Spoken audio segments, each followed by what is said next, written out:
Hi, I'm Piper. I've always been the type who had everything under control until my perfect life started showing cracks. 5 years into my marriage with Brian, we were living the dream beautiful house in the suburbs, dual incomes, weekend brunches with friends. I was killing it at my marketing firm, and Brian's architectural designs were getting noticed by all the right people. Babe, I'm thinking we should hire some help around here. We're both working 60-hour weeks, and I haven't seen the bottom of our laundry basket in months. I was scrubbing dishes one Sunday night while Brian was reviewing blueprints at the kitchen table. You might be right. My mom mentioned her friend's daughter is looking for work. She's apparently very reliable. 2 weeks later, Vanessa started working for us 3 days a week. Tall, efficient, with a smile that never quite reached her eyes. Something about her made me uneasy, but I chalked it up to the awkwardness of having someone new in our space. The first weird thing I noticed was my coffee mug. I always left it on the right side of the sink, but kept finding it on the left. Then my favorite earrings weren't where I'd left them. Small stuff, right? Not worth mentioning. You've been working late a lot this week. Brian's voice had an edge I hadn't heard before when I got home Thursday night. The Westfield campaign is killing me. Marcus and I have been trying to fix their entire brand strategy before Monday's presentation. Brian nodded, but didn't look up from his phone. Marcus, that's the new guy in your department?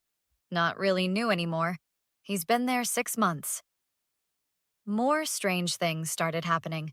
The throw pillows on our couch were arranged differently. My perfume bottle was almost empty when I could have sworn it was half full. I'd find my laptop open when I was sure I'd closed it. Did Vanessa clean today? I asked Brian one evening. Yeah, why? Just wondering. Some of my stuff seems moved around. Maybe you're just stressed and forgetting things. His tone was dismissive. The following Tuesday, I came home to find Brian sitting in the dark living room. When I flipped on the lights, his face looked like concrete. Who's Marcus to you, really? What? He's my coworker. You've met him at the company Christmas party. Then explain this. Brian held up my phone. I hadn't even realized it wasn't in my purse. You left it charging in the kitchen. A text came through that I happened to see. My stomach dropped as he read aloud. Can't wait to see you tomorrow. Last night was amazing. Same place? Care to explain that, Piper? I never wrote that. Let me see that. I grabbed my phone, staring at the message thread with Marcus. There were several messages I had never sent, all suggesting we were having an affair. Brian, I swear to you, I didn't send these. Then who did? Your phone just magically texted your coworker about your secret rendezvous? I don't know, but it wasn't me.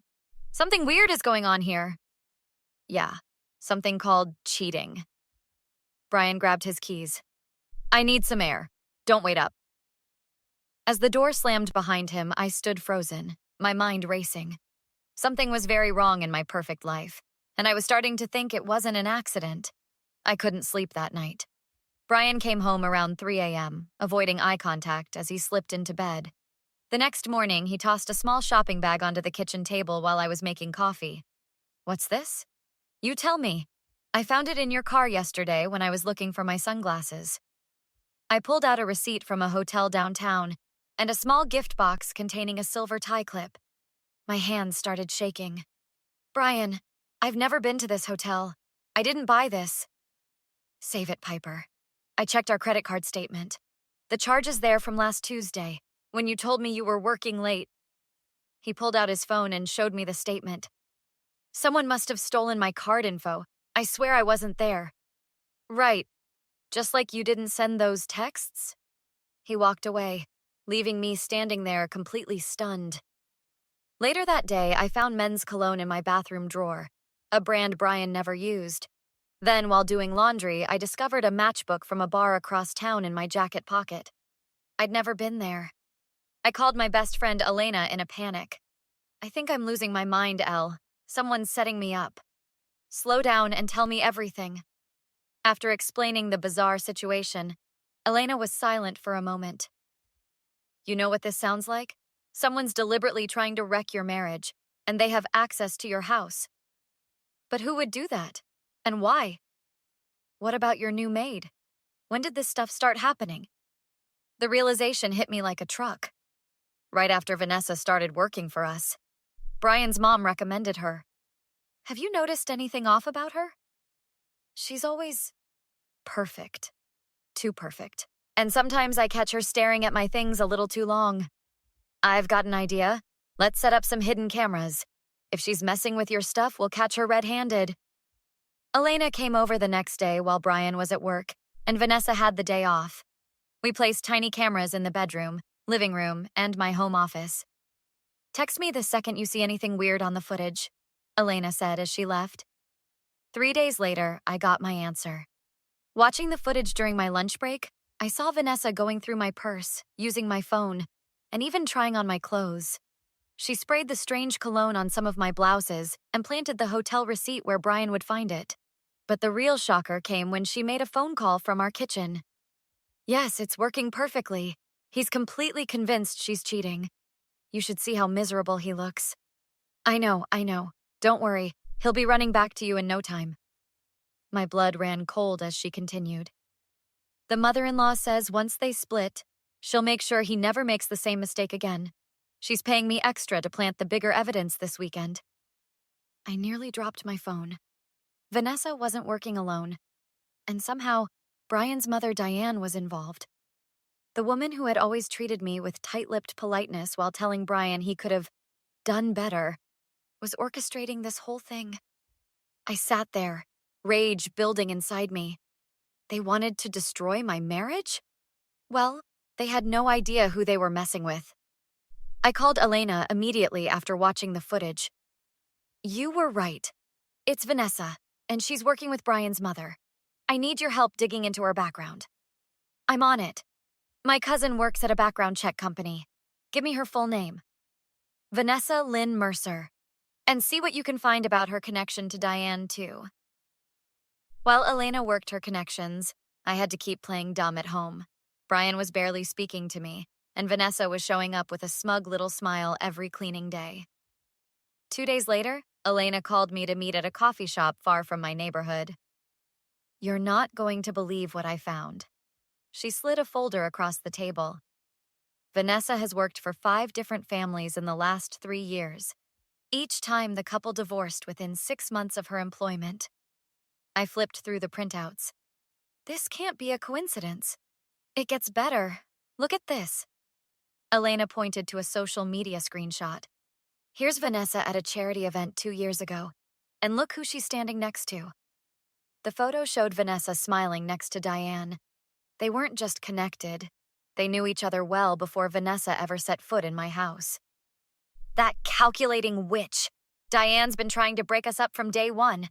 Remember how she kept introducing Brian to her friends' daughters at every family gathering? We need to talk to one of these other families, see if their situation was similar.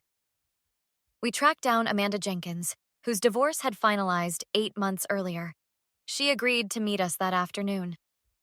It was bizarre, Amanda explained over coffee. Things would go missing. Strange texts would appear on my phone. My husband became convinced I was having an affair with my boss. By the time I figured out what was happening, the damage was done. Did you ever connect it to your housekeeper? I asked.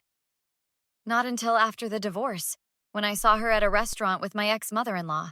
They seemed celebratory. That's when it clicked. On the drive back, Elena and I brainstormed. We need to catch them both red-handed, I said. Something Brian can't deny.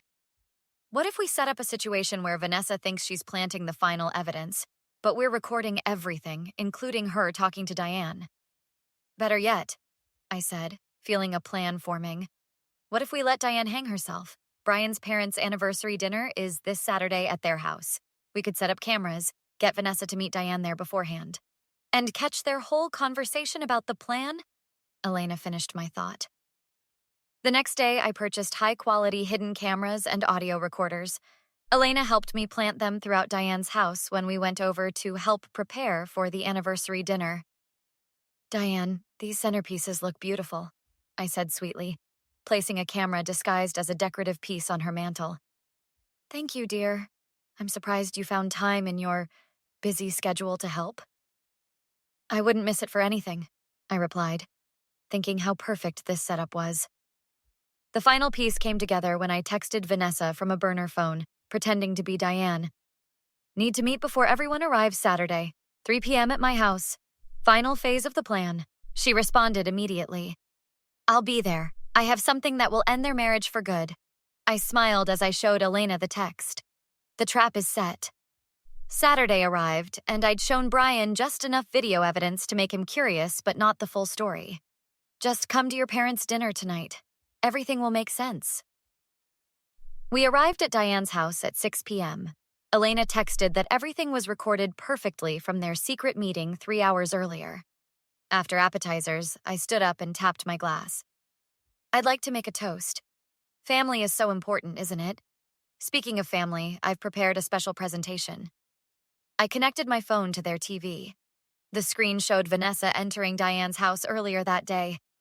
What is this? Diane demanded, face paling. On screen, Vanessa spoke clearly. I made copies of Piper's house key and photoshopped her with her coworker to look intimate. Perfect, Diane replied.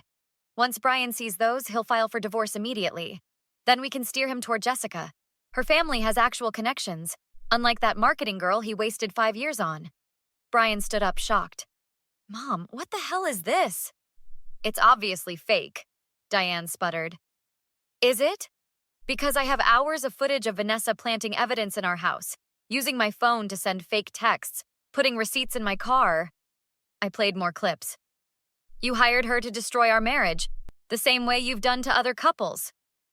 Other couples? Richard turned to his wife, horrified. At least 5 that we know of. I've already filed a police report for identity theft and harassment. Vanessa should be getting arrested right about now. You can't prove anything, Diane hissed. Actually, your planning session today includes you explicitly saying you paid her to break us up. That's conspiracy and fraud. Brian walked over to stand beside me. I can't believe you would do this, Mom. She's not good enough for you, Diane exploded. I have a master's degree, I interrupted. But more importantly, I love your son. Something you clearly don't understand. The dinner imploded. Richard was furious, demanding to know how long she'd been destroying relationships. Melissa looked disgusted with her mother, and Brian couldn't even look at Diane. We're leaving, he said, taking my hand. Don't call us. Don't visit. We're done. 3 months later, Vanessa pled guilty to multiple charges and was serving community service plus probation. Diane faced no legal consequences, but her social life was in shambles. Richard filed for separation, and most of their friends wanted nothing to do with her schemes. I'm sorry I ever doubted you, Brian said one night as we relaxed on our couch. Just promise me one thing, I replied. We hire the next housekeeper together. Our marriage was stronger than ever. And no, I never forgave either of them. Some betrayals don't deserve second chances. What would you do if you discovered your own parent was deliberately trying to destroy your marriage? Would you cut them off completely like Brian did? Or would you try to maintain some kind of relationship? Have you ever experienced someone trying to sabotage your relationship? Share your thoughts in the comments below. If you enjoyed this revenge story where justice was served, please hit that like button and subscribe for more captivating stories. Your support helps our channel grow, and we'd love to hear your opinions on these complex situations.